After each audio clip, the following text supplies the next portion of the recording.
So here are frequently asked questions by parents, and I'm going to be answering them. If yours is here, I will answer them. If not, you can always shoot me a question, and I look forward to answering yours. Let's take the pink one.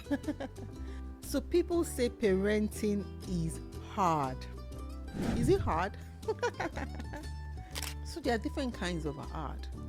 There is the work we do that we enjoy, but we show up and we give in our best, right? And it's still hard work.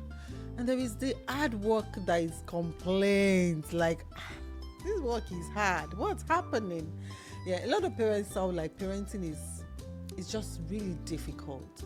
What I will say, or how the terminology I will use, is that parenting requires intentional work.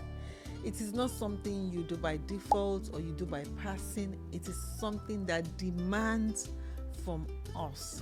And the reality is also that sometimes we experience some bumps that makes parenting difficult.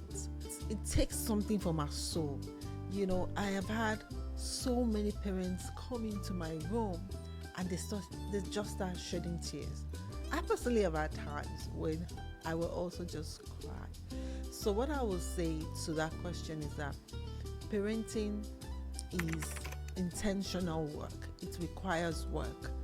And along the way, there can be bumps, but you got to invest in it. Now, let me quickly talk about what can make parenting easy or worthwhile. A lot of parents parent from default. They do the things that is expected. They provide for their kids, they provide shelter, they have the best intentions. They have taken their children to the best schools. They give the best of themselves. But we realize that doing that can be a default setting or bare minimum. That's the twist.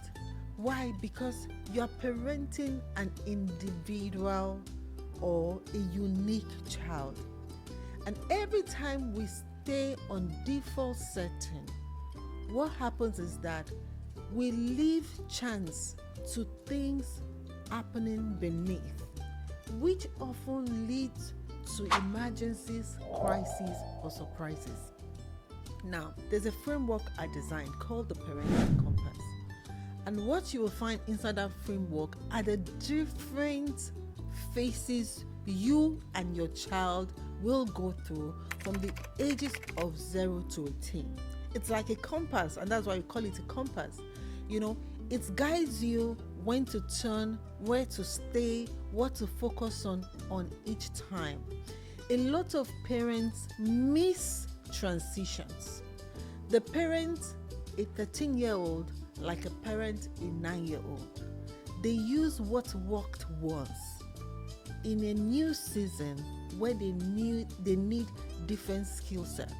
And so every time you are not honoring transitions, you prepare yourself for a bump. So you need to know, what phase am I in right now? How can I tailor my parenting to who my child is? How can I tailor my parenting to where I am? If you're a busy parent, if you have a difficult marriage, if you're a single parent, if you are very, very on the go, these are parenting seasons or parenting phases that require something different. And so you cannot go on default parent. You can't parent like everybody. So every time you do not tailor in on your unique situation, or you do not parent the child in front of you, you are setting yourself for hard situations. Every time you are using the wrong tool for a specific situation, you are setting yourself for a different kind of art. Every time you do not understand what is going on in your child's life, you don't understand the people that are closest to them, the people who are in their village, if I can say that, you are setting yourself up. So these are situations that eventually or makes people get into that bump or that situation of difficult parenting. Otherwise, if you are doing the right thing, you're parenting along the different phases, you're navigating transitions, you are building right connection with your child, you are investing in the right support system for you. Parenting can be very joyful and rewarding. And I know there are people looking at me right now that can corroborate this, that it's work, but I'm enjoying the process. So, will I say choose your own ad? Yeah.